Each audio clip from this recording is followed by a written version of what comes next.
हे बघा इथं भुजबळ साहेब मोठं नेतृत्व आहे. दादा भुसे सुद्धा कांदा उत्पादकांनीच निवडून दिले, मग ते मंत्री झाले.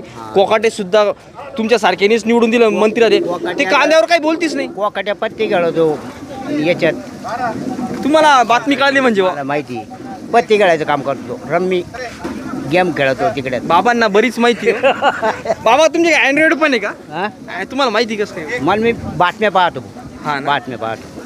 मग काय वाटतं आजचे दिन आग आहे का? काय आजची दिन घाण दिन हा. मोदी सरकार गेल्याची घाण चांगले दिवस यायचे नाही रे भाऊ. बाबा मला एक सांगा, मोदी असू किंवा काँग्रेस असू, पण दिल्ली वाल्याला आणि बिहार वाल्याला कांदा स्वस्त भेटला पाहिजे म्हणून कायम इकडे मारणी घातल्या जाते. मोदी, फडणवीस आणि अजित पवार हे लय घाण माणसं आहे. एकनाथ शिंदे तरी बरं आहे. हा, कसं काय काय केलं त्यांनी? त्याला तो तरी बोलणं त्याचं जर बरं आहे, पण हिले माधवचे लोक आहे. तो अजित पवार तर लय घाण आहे, काही द्यायचं नाही म्हणतो शेतकऱ्याला. पैसा हा काही हे नाही म्हणे, खेळ नाही बुवा पैशाचा.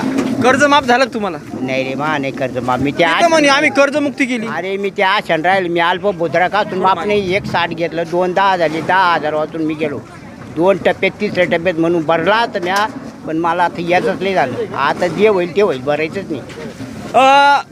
एक शेतकऱ्यासाठी एक मोठं नाही नाही ना सर, सगळ्याला 2-2 लाख द्यायला पाहिजे. 10 लाख वाल्याला 2 द्यायचे, वरील भरले आहेत ते. का बाबा सगळ्याला द्यायचे. शेतकऱ्यांचं एक 2 टप्पे केले आणि 1 टप्पा कापड ठेवला. बरोबर. त्यानं 1 टप्पा सोडायलाच नको. आता हा टप्पा आहे ना, वरले लोक लगेच भरायला तयारी. पण 2 लाखापर्यंत सकट द्या. बरोबर. सगळ्याला दिले ना, मग आम्हाला का बरं ठेवलं? मी एकदम अल्प भुद्राची 160 काढलो. किती क्षेत्र आहे तुम्हाला?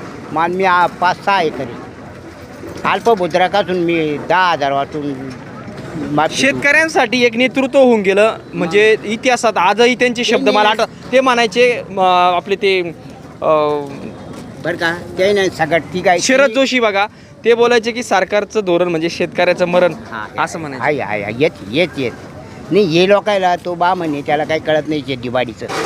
नुसते आजचे दिन आणि ते सरकार पाहतं फक्त हे शहरातल्या लोकांचं.